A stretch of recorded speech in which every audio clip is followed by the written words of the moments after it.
I remember one night I was talking to my sister. I told her this: wouldn't it be better if I was never born? I'm just a parasite holding over my back. I was 8 years old that night, and my dad, he had come home drunk and angry. I was fighting with my mom. And as far as I know, that has been the reality of my life since the beginning. Fighting, arguing, never a moment of peace.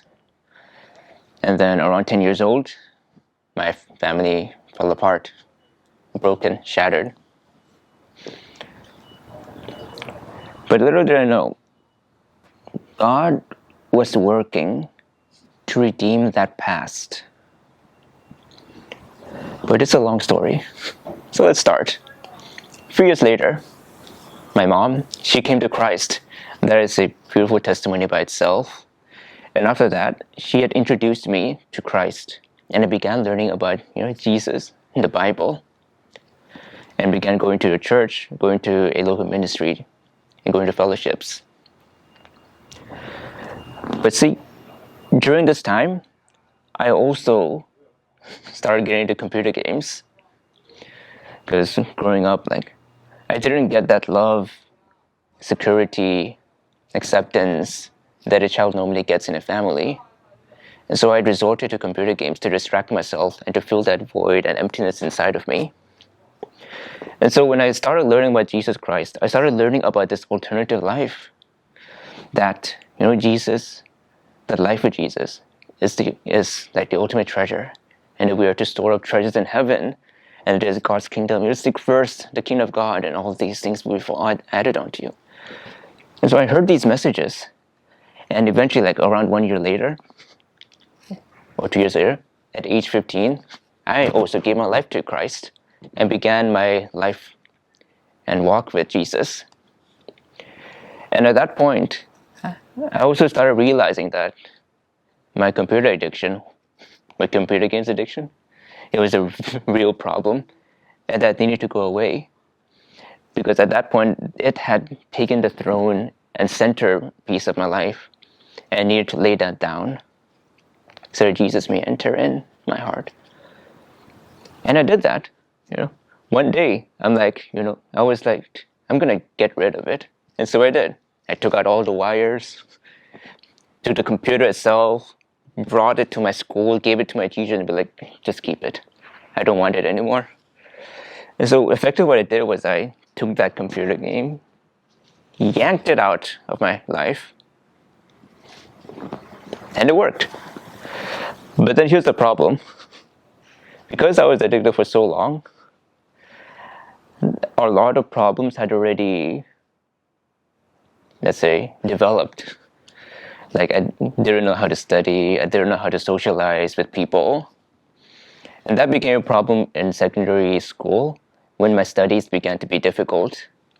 So around the age of 16, it was getting really difficult at school. And because we're in Hong Kong, if you're not doing well in your studies, it means you're a failure, or you have no worth in this world. And that's the message I was getting, because during that time, my grades were falling, and so was my self-esteem and my self-worth. And I'm like, oh man, I'm nothing. I have no future here. And this was a time when Jesus was really starting to heal my heart and filling me. Because while the world was telling me that I need to do this to earn my worth, I need to do this to have status, and God was telling me that I am loved. And God was telling me that it is not by works, it is not by my efforts that I'm saved, but it is by the grace. And this kind of unconditional love was what I needed. And I was hearing, and the message I was getting was, Matthew 11, verse 28, come to me, all who are weary and burdened, and I will give you rest. Take my yoke upon you and learn from me, for I am gentle and humble at heart. So Jesus was that gentle and humble master, and God was that gentle and humble Father that I needed during this time.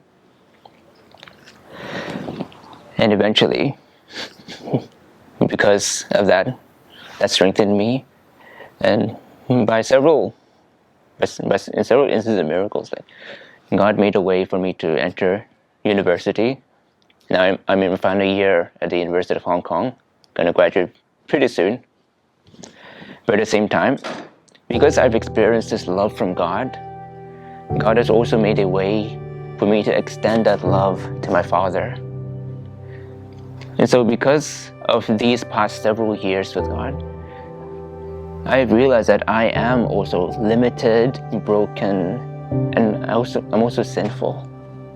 And yet, that grace of God has helped me see the people around me in a similar way, that we are all broken and sinful in different ways. And I saw that in my own father.